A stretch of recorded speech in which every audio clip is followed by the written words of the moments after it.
store, and it's a Voice and Viewpoint app that takes you directly to our website. And we will be streaming live information from Associated Press worldwide concerning people of color. And so we encourage you to look to us rather than CNN when you want to get more details. I'm here this evening with Dr. Leonard Thompson, our partner in this media communication effort. And I just would like to, Dr. Thompson, have a chance to say a word as we remind you how you may reach us on 858-251-6111, or you may go to godradio1.com if you want to come in on the internet. So, Dr. Thompson. Well, Dr. Warren, I like to say, and another good thing tonight, we are now simulcasting on YouTube All at right. God Radio 1, so you can check us out and tap in with us. We're very excited about another time. We've been off for a couple of weeks, the many different programmings, and, I know if it wasn't for COVID, you would have been across the nation and back. But I do have to say, you look mighty good getting ready to go into the gala, and I think that that's one of our focus tonight is just really talking about kicking off Black History Month. And like we have done traditionally for the last 9 years, and let me just say from the inception of the Voice and Viewpoint, there's always been a big additions for African American History Month and Kwanzaa and all the different seasons that we go through. But when the gala started, it was always designed to kick off African American History Month, always the first Friday of February. And through the pandemic and anything else, we have stayed true to the form.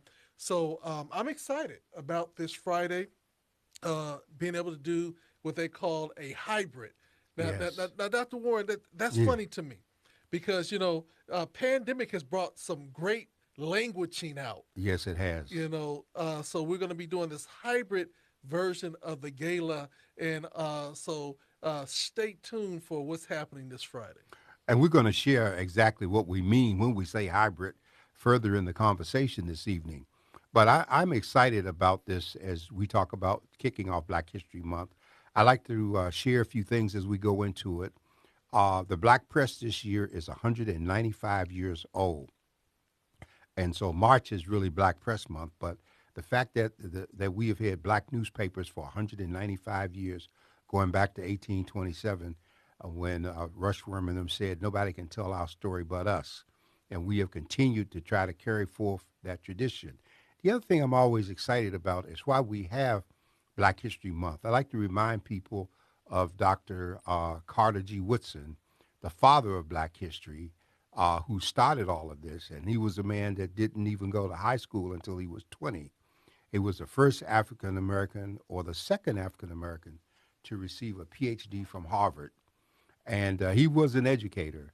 You can check out some of the things that he wrote, like The Miseducation of the Negro, which I think is probably more valuable today than it was when he wrote it, because so many of us have been tricked into pursuing meaningless degrees and titles only to find out at the end of that rainbow after we walk across the stage, there's no job and there's no need for us.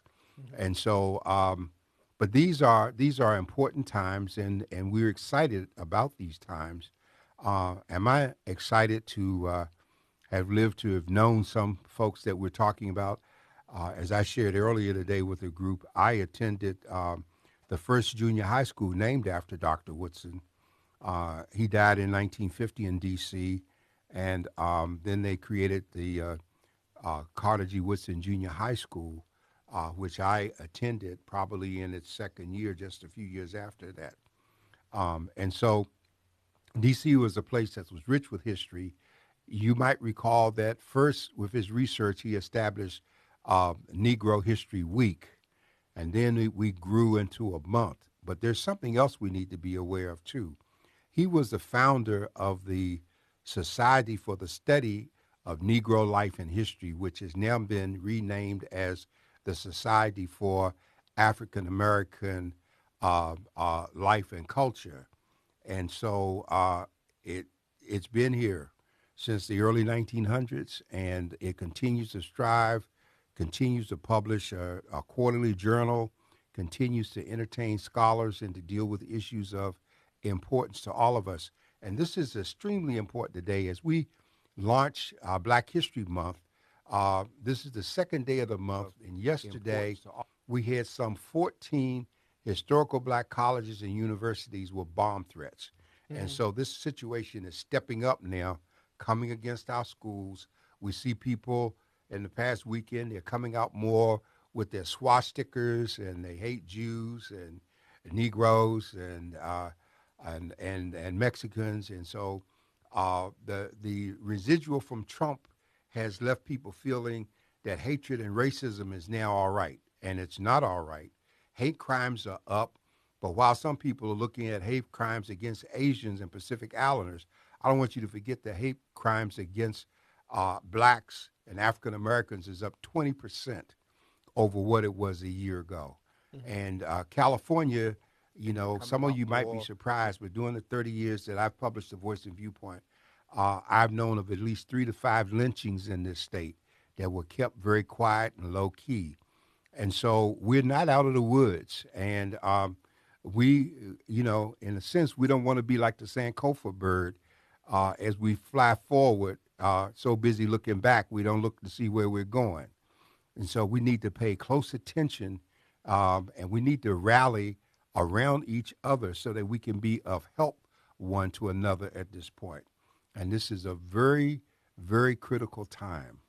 Yes, yes, yes. And as we're talking about that, we started off the month with several school shootings, several officers that have lost their life.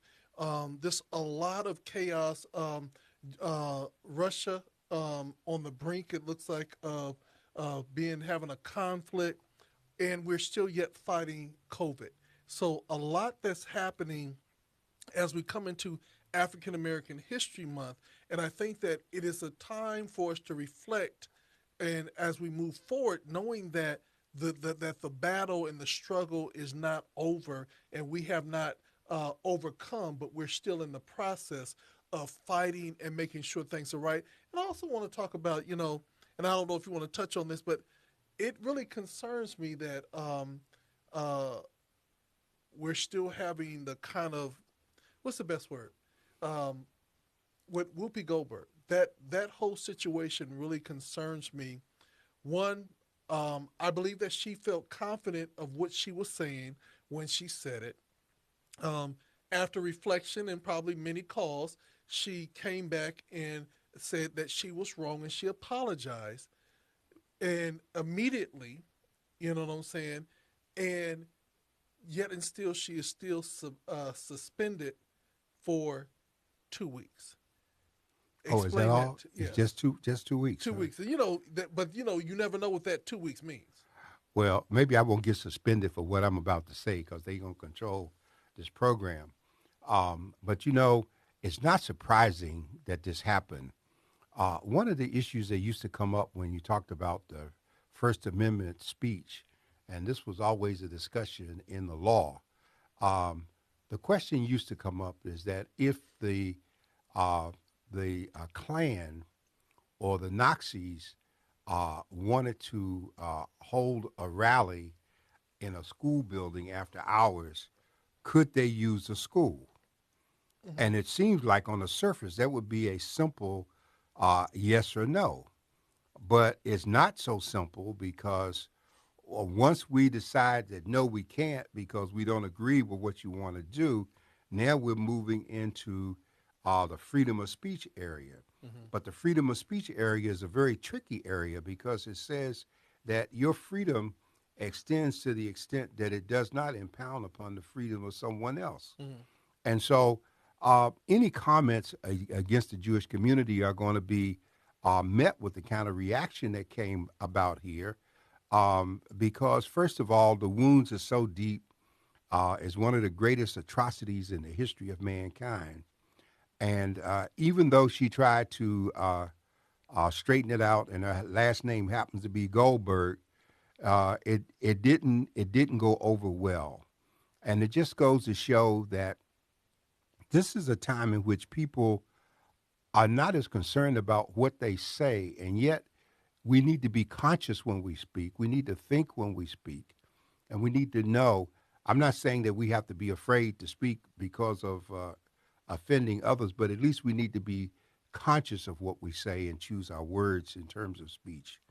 And so I'm not surprised because other people have been suspended from the program for making remarks that were of a racially oriented nature. And so I figure the station probably figured that if we don't suspend her when we remove, some white folks for things, then it's going to look one-sided. And so we don't know what kind of things are going on behind the scenes with the sponsors and the people who finance it and what threats they're making about, removal if there isn't something done. So we just take it in stride. But I don't want Whoopi or her comment to become a distraction for us because we got bigger issues to be concerned with. We still have the failure to have achieved the passage of the Voting Rights Act and the John Lewis Act. And so it gets to be a question of what could be done. Now, um, I pointed out in the editorial last week that the president will have to do what Obama did. Obama used the full extent of his power as executive with executive orders to get as much done as he could where he couldn't get Congress to come together because Mitch McConnell and them held control of the House and Senate. There are things that can be done by this president. For instance, even though we have voter suppression laws now on the books in about 18 to 22 states, he has the authority as the chief executive officer to order the Department of Justice to send monitors into those states to look at those elections when they take place.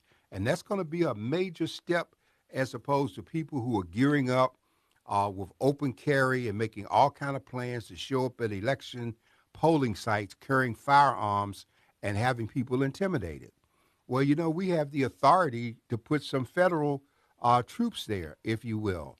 And so that's just as important if that's what it takes. So the president, I'm calling upon him to organize the full weight of what he can do, um, uh, the full weight of his office, to use the full weight of his office to come up with an executive order plan that will allow him to implement some of the safeguards that we need to offset the bad laws, since we still got two renegade Democrats that are going to vote Republican anyhow. Mm-hmm. Well, one of the things that's really sad in the 2022, and this is a unique day, Dr. Warren, because it is February 2nd, 2022. So we got the twos across the board. Right. And it's a unique season that in a country that we talk about democracy, a country that we talk about everybody's vote matters and counts, there seems to be a strategic move by the Republican parties to make it very uncomfortable to vote. And not only uncomfortable, but in some cases unfathomable to vote. Because I don't know about you, but if I knew that I was going to go to the polls and I was going to meet people with guns, the likelihood of me going to the polls, one, is very unlikely unless I come strapped too. And so then we have the area of conflict, and many times they want that conflict so that then people still don't vote. They might have a shootout, but they still don't vote. And that's the whole purpose of this intimidation tactic at this time. Well, let's be very clear about something, because we did have a two-party system. We no longer do, really. We have a Republican Party that has finally decided to take the sheets off and show who they are. They don't care about government. All they know is America is getting brown and black. They are losing numbers as a white society, and the browning of America is too much for their hearts to bear. And so what they want to do right now is move in the direction of, by any means necessary, stopping this wave that's coming. Because this wave, if it does what it did in the last election, it can take the House and the Senate. And that is a threat to them, because the life as they know it, as they think they know it, and out in the rural America doesn't care about all of this. And one of the things that really kind of drove this home, and some people, they talked about how many million of people were watching Yellowstone, Mm-hmm. Kevin Costner's story about his ranch in Wyoming. And what a lot of us miss in urban settings is the extent to which America has rural space and the people there who are disconnected from the rest of what we're dealing with. We hear arguments about welfare, but the farmers and ranchers got welfare. They're called subsidies. Mm-hmm. They're using federal lands for their herds and for their crops, and they've got lease back arrangements from the Bureau of Interior, Bureau of Land Management. Some of it might be 1,000 acres at $100 a year, and they're not paying tax on it. And down in Florida, Donald Duck orange juice is grown on some of that kind of land, Mm-hmm. where people have leased those and raised those orange orchards. And we have very few, if any, I don't know of any African Americans that have gone to pursue these land leases and gone into business to do some of these things. So all of that is at stake right now. And that is the sole concern of the Republican Party. They're not concerned about COVID. Matter of fact, the more people go without masks and go unvaccinated, the more of a certain element they think will die and the less competition they'll have for later. That seems to be the message, because everything I see people at games and crowds every place. Mm-hmm. No masks, protests going on right near the Canadian and Iowa border about people objecting to America requiring truckers coming over from Canada to be vaccinated. Mm-hmm. And all of this, no, I'm not going to get vaccinated by it. I'm not going to wear a mask. And then it's been compounded in California with the governor and London Breeze and certain people being photographed at events without masks while the rest of the state is under mask mandate. So we have all of these things, and we don't want to lose track of what's going on. We need to register. We need to vote. We need to look at how we're spending our money, and we need to make some changes in our habits. Maybe we don't need that, 12 pack, and we need to understand that statistics show historically we use more, buy more potato chips and use more toilet paper than other people. We watch more HBO than other people. We need to regroup and refocus our priorities. That's how we win this battle, because there's still more of us than there are of them if we come together as we did to overcome the civil rights struggle. Well, and one of the things about it is that how they say they have different things called fact checking, and Oh, yeah. and there's so many people that are worried about welfare, and I believe that if they ended welfare, the truth would come out. You know what I'm saying? Here's the thing, statistics, and I'm just reading statistics right now. They said of those population that receive of the Most of them are white. yeah, of that population, 43% of welfare recipients are white. Yes. And then they say that 28% are Latino, and then 23% is African American. And then it goes on from there. So out of the two cultural groups or ethnic groups that they have the biggest problem with receiving subsidies, the African American and the Latinos together, right then and there, if you look at it, they still are have more people that are white that are receiving it, and together we only make up 20. Let me say 51% together. So of that, we make up, blacks and Latino make up 51% of those on welfare, but whites by themselves make up 43%. So when we talk about welfare, we talk about subsidies and helping, we need to realize that these have been beneficial to more than people than of color. And that in most cases, they were designed for those people, and we were the beneficiaries of it. Well, let me just say, because um, during the Clinton administration, there was an effort to do welfare reform, Mm-hmm. and I was vice president of Public Policy Institute in D.C. and I headed up entity on social insurance. And a lot of people don't understand what social insurance is. 40 years ago, I did some lectures at Harvard and Carnegie Mellon on social insurance. And social insurance entails the the disability insurance that we have, aid to families with dependent children, workers' compensation when we're temporarily unplaced, unemployment insurance. These are things that we look at as social insurance that are there to help Americans during times of difficulty and crisis. Hmm. And that's why we monitor our unemployment numbers because back in the early 70s when we had Humphrey Hawkins' Full Employment Act, we set up a parameter that talked about unemployment and what would be acceptable levels in this country. Hmm. And so most people don't even hear anything that I just said. All they hear is welfare, just like we had during the pandemic when Asa Hutchinson down south as a governor talked about canceling the cares and the benefit payments that were being made, extended unemployment benefits because people didn't want to work. Well, it wasn't that people were lazy. It was that the people who are most vulnerable were the ones that were in the jobs that gave them the greatest exposure. And they weren't like people that could just put on their pajamas and work on their laptop at home. Hmm. These people had to get out, drive buses, deliver mail, work in supermarkets, stock shelves, do all kinds of things in an environment that exposed them. Let us not forget under the Trump administration what happened in the meatpacking industry where people were just being overwhelmed with COVID in the meatpacking plants. And Trump held captive OSHA, Occupational Health and Safety, which is a federal entity responsible for conditions under which people work. I worked on a conference report when it was first created on the Hill.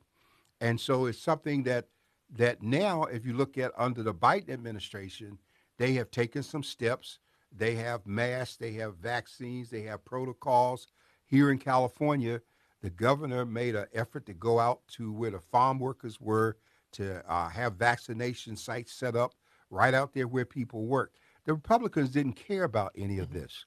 And so let's look at the other side of this coin, okay? Because you talk about welfare, but there's a subsidy for the honeybees, producers of bees, because there's a shortage with the bees, okay? Hmm. The cheese that they gave people, and those blocks of cheese some of us remember getting, that cheese was made available to us as a result of a welfare subsidy to the dairy farmers that bought what they produced so that the price wouldn't drop and they would still make money.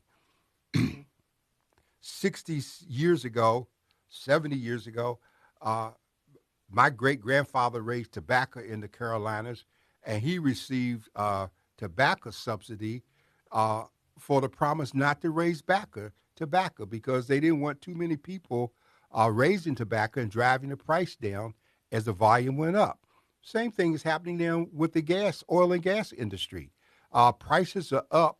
They're not likely to come down because the oil cartels are enjoying the extra profits that they're getting, and the oil companies now have their shareholders asking that the dividends come to them instead of being invested into future stuff. And so we need to expand our horizon in terms of what we look at. And I like to give the three E's that I so often provide. My three E's are exposure expands expectation. Exposure expands expectation. Expose yourself to more than what's just around you. And if you do so, you will expect more of your share of what's going on, and you won't have somebody else telling you that. Would you give them our number again, Dr. Thompson, so they can reach us if they like? If you would like to join in on the conversation and tap in tonight, you can call us at 858-251-6111. Again, that is 858 251 6111. You can be a part of the conversation tonight. This educational piece, I think that's very important. And I want people to understand that this is African American History Month, and we need to really explore things that are impacting our community. Because if we don't explore, we will believe things because we hear things over and over again. And we never question if it's true or not. We just assume based on what people are saying, this is the fact. But it's important that we understand that subsidies have made America. You know what Yes. I'm saying? And we have seen the car industry subsidized, the banking industry subsidized, the housing industry subsidized. Anything that will cause capitalism to fall on its face, they will subsidize. You know what I'm saying? Well, I'm smiling, Dr. Thompson, because I'm going to go back further than that for you. We got the railroads built in this country because the federal government subsidized the railroads because it knew that the railroads were necessary to expand the concept of commerce that's under the Constitution. Mm-hmm. Okay, we have the longshoremen and harbors workers special compensation and retirement plan because we know of the ships bringing products in, and this has been made very clear to us in the past 6 months as we have had over 80 some freighters stranded off the coast of California. We don't have truck drivers to move it once we get in, and we don't have the trucks, and we have the drivers leaving. And so this is another example of commerce. The railway labor, there are three different retirement acts in America that I know of initially that were major. One is the Federal Retirement Act that people are under, and in California, we have the Public Employees Retirement Board, the PERB, that handles that. The other is the railway workers and those who worked on the railroads. They were able to retire under that. Civil service was the state, was a federal component to the PERB that we have in the state. And so people who worked in the civil service created in the late 1800s, then they were able to have a retirement benefit. And then we have the harbor workers, and now we have law enforcement, and those who are sworn, they're able to retire after 20 years, regardless of their age of service. And then we have military retirement. So all of these benefits are there for the different groups of people. And since we take care of everybody else in America, we still have a commitment under the 10th Amendment where those powers not reserved to the states revert to the federal government, revert back to the state, and the state is responsible for the welfare of the people. Now, some folks are trying to use that very language against the president in his effort to get masks and vaccines to people in the state. But the interests of the federal government overrides the interests of the state in terms of providing for everyone.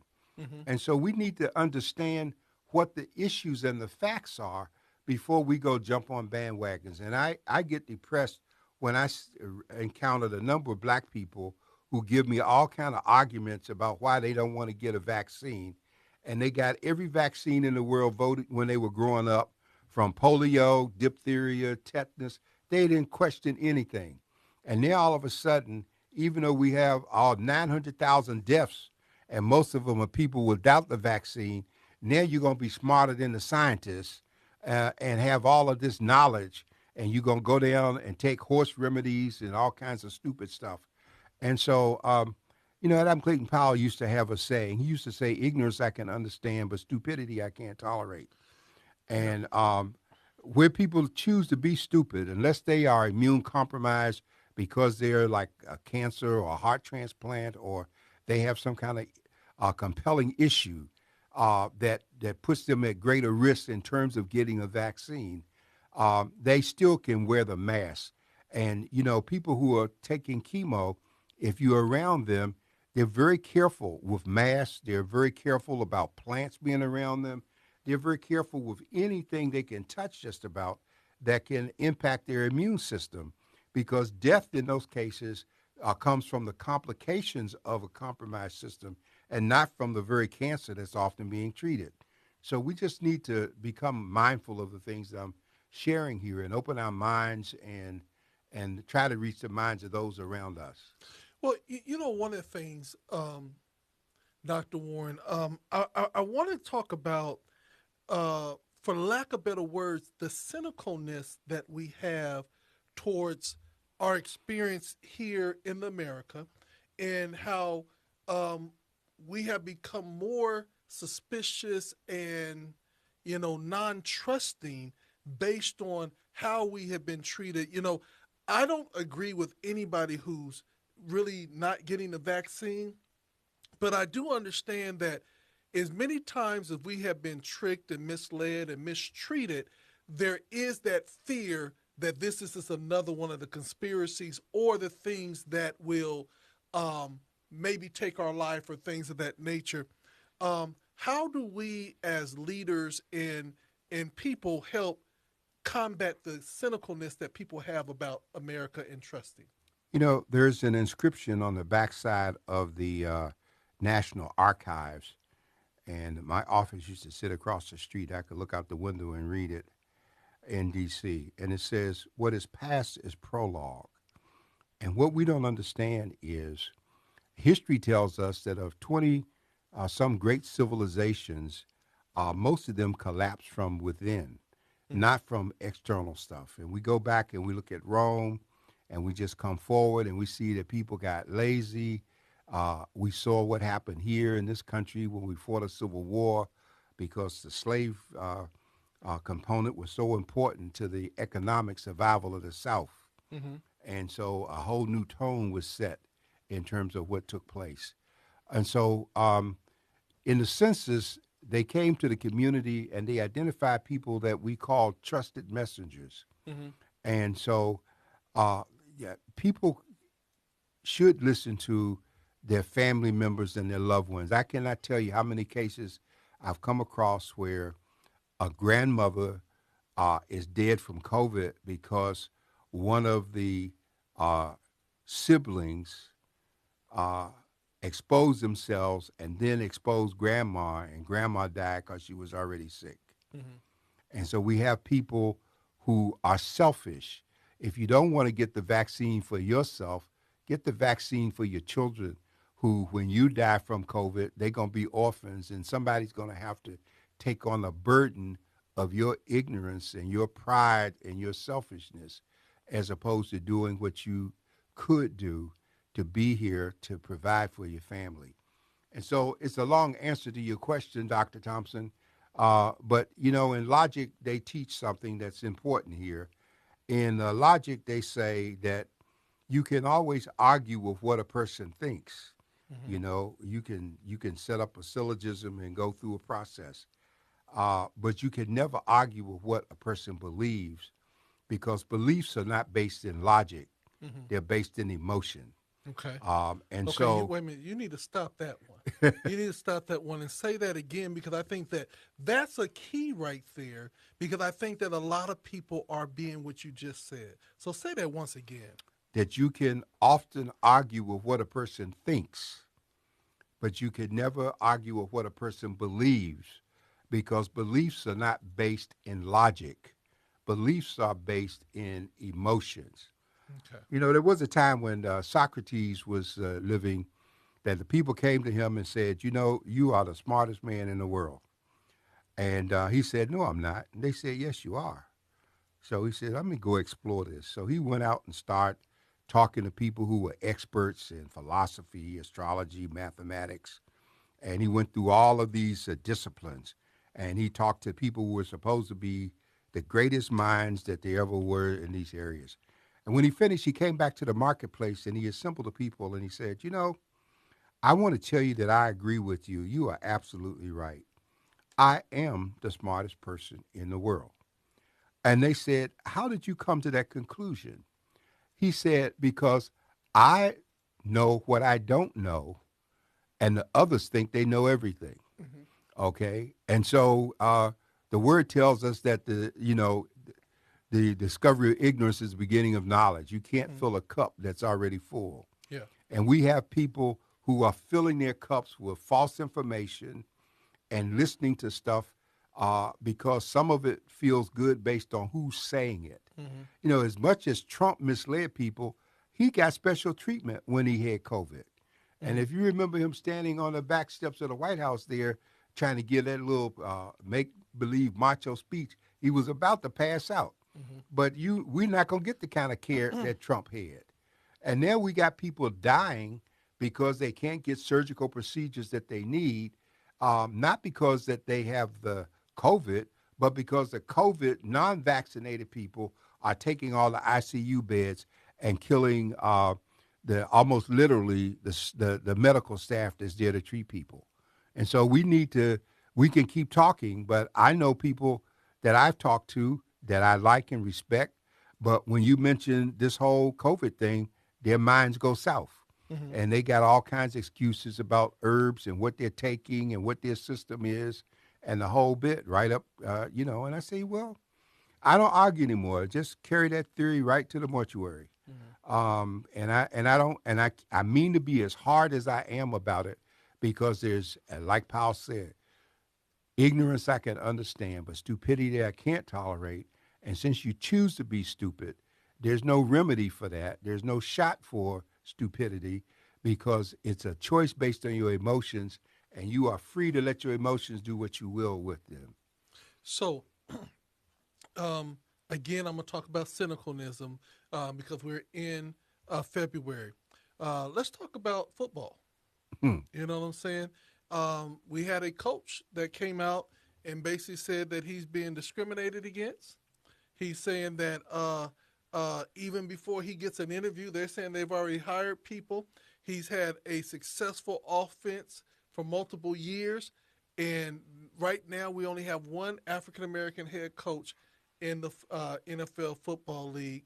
And this coach came out and said that his owner offered him to pay him 100,000+ to throw games so that they can make sure that they get the first round draft for it. How do you think it's going to turn out? Well, let me give a disclaimer here for people. First of all, I'm not a football fan. I don't care about football one way or the other. I'm glad the Chargers left. I don't care about Super Bowl. We don't mention their names here. Yeah, well, I mentioned them. I don't like them, and I'm glad they're gone. Okay, so, but I will say this, that even though I don't care about the sports, I care about the injustice that's on the table. Mm-hmm. And I care about the fact that this coach is being viewed like Kaepernick and thinking that his career is going to be over. The significant difference here is that he is putting it on the line for those who follow him. And that's the kind of attitude that helped us win the civil rights and everything that brought us to what we are about to lose because we were concerned about each other, collectively, and we weren't just about ourselves. We have degenerated with the removal of prayer and God from our lives. We have gone back to just being about me, myself, and I, Mm-hmm. so many of us. And I think he has the making of a class action lawsuit.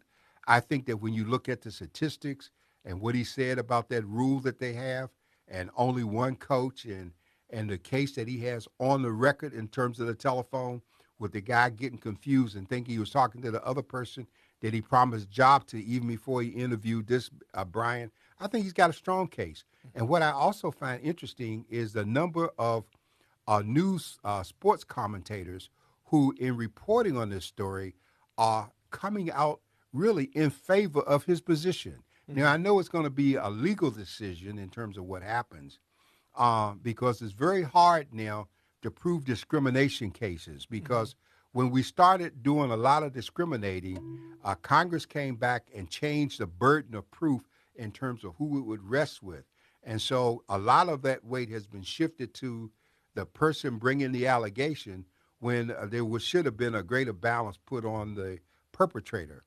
And so yeah, it's gaming. And what amazes me, and I maybe somebody can correct me if I'm wrong, but last I thought the NFL is listed as a nonprofit, and I don't understand how you can have a multi-billion-dollar entity with owners all over the country, and they be a nonprofit and not pay any taxes, and everybody just falls in line. This is the hypocrisy of America. So, anytime that you say anything, I had to ask the question, and it came down to say, why is the NFL a nonprofit? And and that was the question. They said, in the midst of several National Football League scandal last October, public sources asked freelance writer to take a look at the nonprofit status of the league. The nonprofit status of the league. Does the NFL pay taxes? You know what I'm No, saying? you see, and I'm not even looking at your screen, but I knew what the situation is because these are the kind of questions the owners don't want to have raised. These are the things they don't want the public looking at. The IRS will come down on you and I for 50 cents. Yeah. Okay, but yet they get away every year with all of this money and with all kinds of rules and slick maneuvers that they do, and we feed it. We get so excited about it. Is you know, I mean, just think about it. We pay football players more than we pay teachers, and Yeah. we ought to be more concerned about teachers than the football players. Well, let me just ask a question: is baseball a nonprofit too? I don't know because I don't play baseball. I don't care for any of it. Okay, and I grew up with a grandfather who played with the baseball in the Negro leagues, and he made the mistake at an early age of trying to make me interested in baseball. And when I got old enough, I threw the glove and the ball in the trash and never went back. Okay. So I'm your abnormal male. I'm not interested in baseball, football. Basketball held my interest because I went to high school with Dave Bing and we were Hmm. all friends. I don't care for golf. I don't care for any of those things that are the great American pastimes that consume. And you might say, strange, well, didn't you do Gold Coast? My late wife did Gold Coast. I was there to prop her up. She was also a member of both of the Super Bowl committees that came here. Hmm. And yes, I had tickets to the Super Bowl games. Uh, the first one I gave away and kept the Wheaties that came. The second one I had Wait to a minute. go to the You game. kept the Wheaties. The Wheaties, because they gave you a box of Wheaties along with the tickets if you were a member of the committee and when the game first came to San Diego. Okay. Okay. So were they expensive?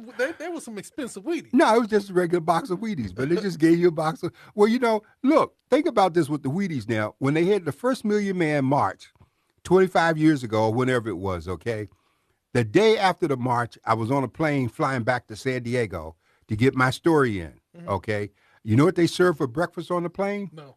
Wheaties. Really. Yeah, and 99% of the people on the plane were black males catching flights back to where they were going. Okay. So they had Wheaties, a banana, and a carton of milk. Wow. It's kind of interesting, isn't it? Hmm. Yes. Very, very much so. So so um so we see these things, and again, let's move forward, and let's just talk about Black History Month. Let's lead into the gala. If as a griot of our community, of our nation, as a person that has lived more life than people have even dreamed about, what what would be the message this year, for African American History Month, for those that are listening, for those that want to delve more? And I'm gonna teach you to say, read the Voice and Viewpoint, you get a whole history. But after that, Yeah. Well, first of all, the Voice and Viewpoint made the decision about 2 years ago that we would treat every week as Black History Week. And so every week we have profiles of individuals from Black history in the paper, and that's year round. That's the first thing. The second thing is that, the scripture says that our people perish for a lack of knowledge. And so our goal is to make information available. And one of the reasons we do the gala, or the gala, as they say, is whether it's like tomato, tomato, that we do the gala because uh, we interact with the community a whole year and we hmm see people in multiple positions and we get to see people up close. And so we've moved in the direction of trying to recognize people because if we don't recognize our own, then how can we complain about someone else doing it? hmm And that's why we don't look at people and see who's popular with the masses. If that was the case, we probably have a couple of folks this year that people wouldn't want to see listed. But we're not ashamed to stand up and claim our own, and that's what we do. We praise our own. We provide an educational component to it. When we start off with the Buffalo Soldiers, in terms of the video part of the gala, it's not because we just want to go outside and play cowboys. It's because the 10th Cavalry, 19th, 10th Cavalry, the Buffalo Soldiers, they were so named by the Indians. Howard University's mascot is the buffalo. And when you want to look at Black history, Howard University is named after Oliver Howard, who was a general who fought and killed Indians. Okay, but we do that because the San Diego Campo was the last official post for the Black Mounted Cavalry for the hmm Ninth and 10th Cavalry, and so that's why it's important.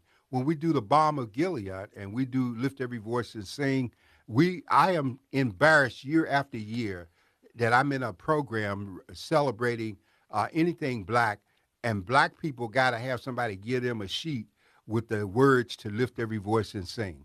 You're supposed to know those words and what they represent and why they're there. It's so important, you know.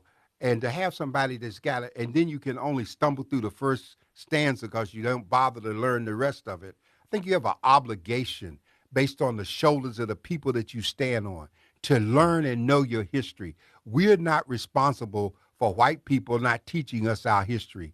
We're responsible for teaching our own history.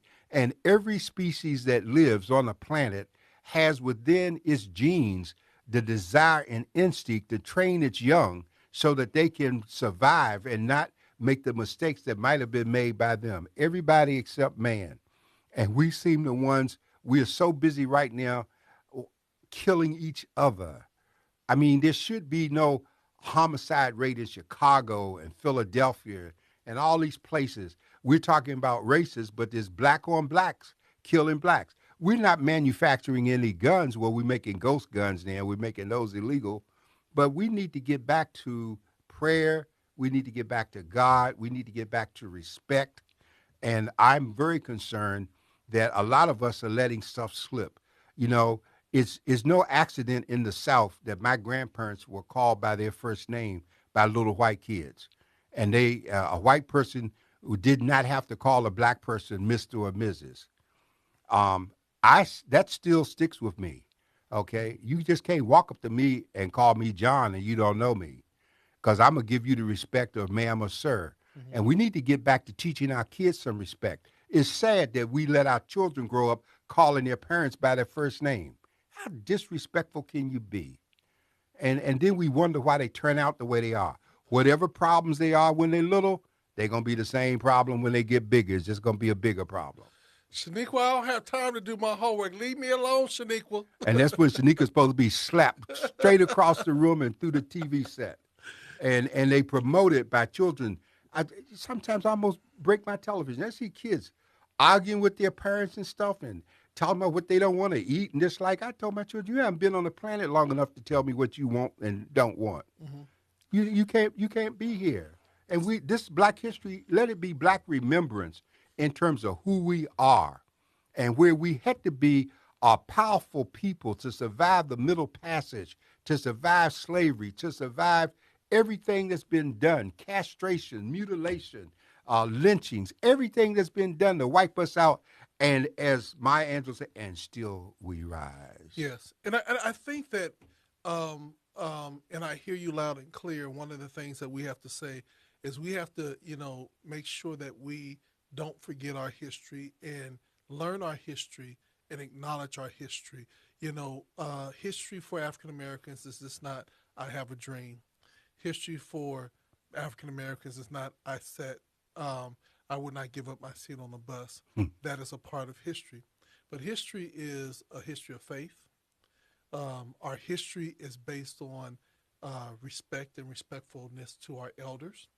Our history is, the Black National Anthem, and not just learning the first verse, but all three verses.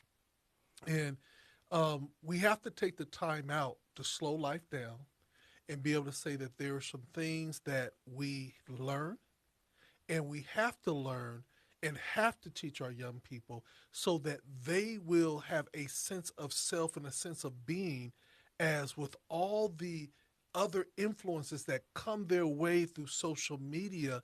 If we don't instill in them their greatness and their value and their respect, then we will be a generation that will implode on ourselves.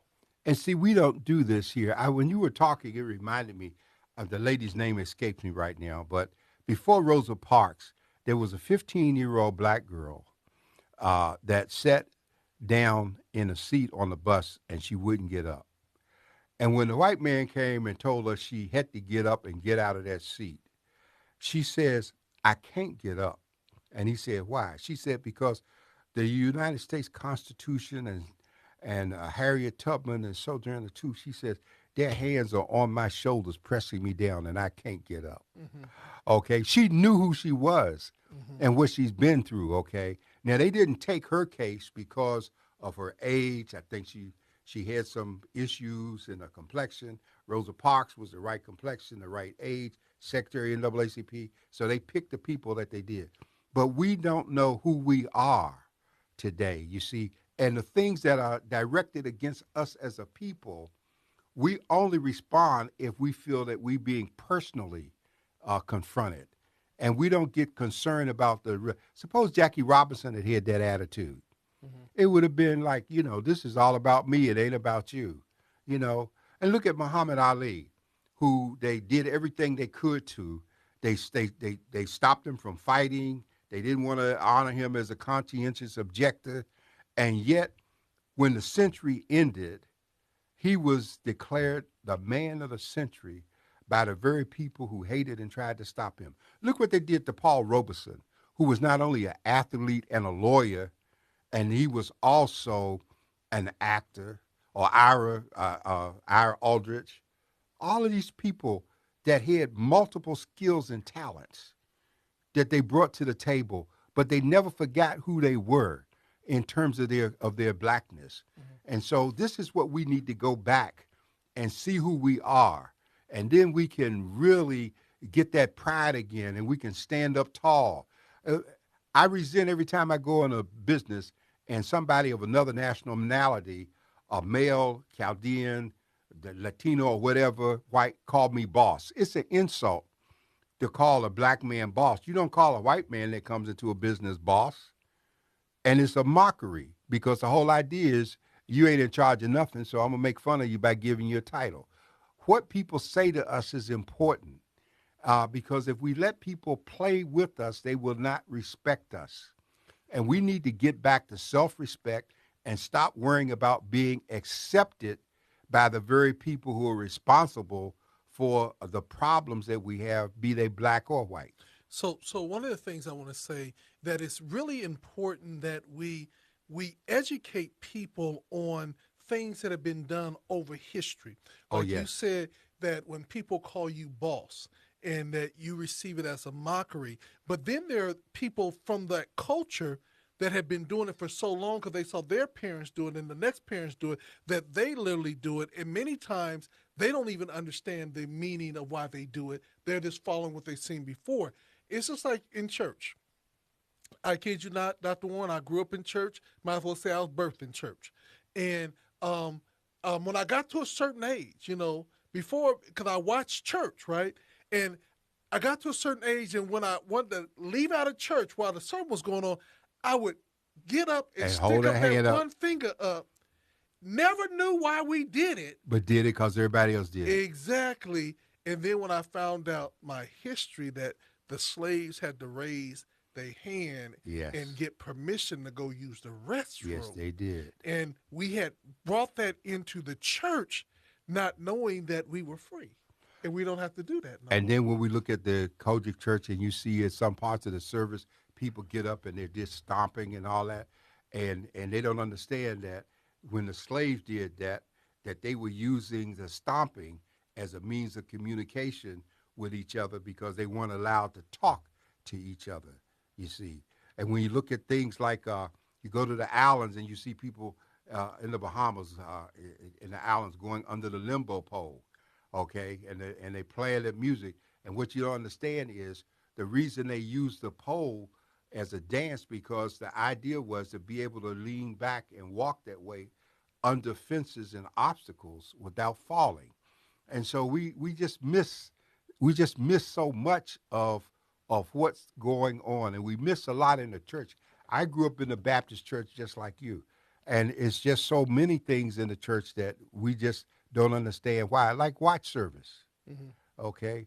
We watching the old year out, the new year in, but that wasn't the real purpose. We were watching what was going on, Mm-hmm. okay, in terms of it. So here we are. I know I talk so much here, and Well, I don't know if we had to talk people out of well, saying no, anything. no. I think that what's really important in this year, this season in our African American History Month is that we need to break down history. Because we're losing greats, Yes. and they're leaving our historians, our griots, our legends are leaving us quicker than they're staying. And I think that it's so important that if we, again, if we don't know our history, we don't know our greatness.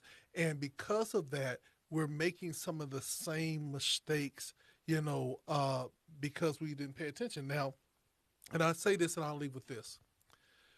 We talk about marijuana today, but reefer back in the day had just as much impact on our community. And we need to be mindful that we're repeating history because we don't know it. So, in this month, I would encourage you all to begin to study your history, begin to understand where you come from, where your ancestors come from, and then begin to apply it with knowledge and in truth and help someone else to understand where they come from, who they are, what they're about. This is our month. And it's all year long for us, but this month is a focus. So we want you to take the time out, parents, be with your children, answer questions, read with them, pick up the voice and viewpoint. If you don't get it any other time of the year, I'm not asking you to go get it digitally online because it's free there, but go to a stand and pick up the newspaper, and I guarantee you it will be reading a history book month of February all year long. Dr. Warren, final words. Well, I am just honored to have lived to this age. And so many of the people that we celebrate, I've had the pleasure in my life of meeting and interacting with and talking to, and not even knowing that I was in a part of history. And that's the message I want. You don't know who you're talking to today. That's the history in terms of tomorrow and how this is going to come about. And so I would encourage you, young people, I say this: be a new computer with a hard drive that hasn't been loaded. And every day load something in, because if you got something in the hard drive, then you have something to pull up. That's the best way to put it so you understand it. If you don't put anything in the cup, then there's nothing to drink when you turn it up. And let's take advantage. Let's tune into our gala this weekend. Register, please. You still have time to register. I think you will find it exciting and educational. Well, with that being said, this is from the desk of the editor with Dr. John Warren. We look forward to seeing you. Please go to the San Diego Voice and Viewpoint site, register, and check out the gala this Friday, 6 p.m. on the dot. We have some outstanding speakers, as well as we have the incomparable Miss Karen Briggs, all the way now from North Carolina, coming in live in the studio to celebrate the ninth annual Voice and Viewpoint Gala, celebrating 62 years of doing service to the African and African American community.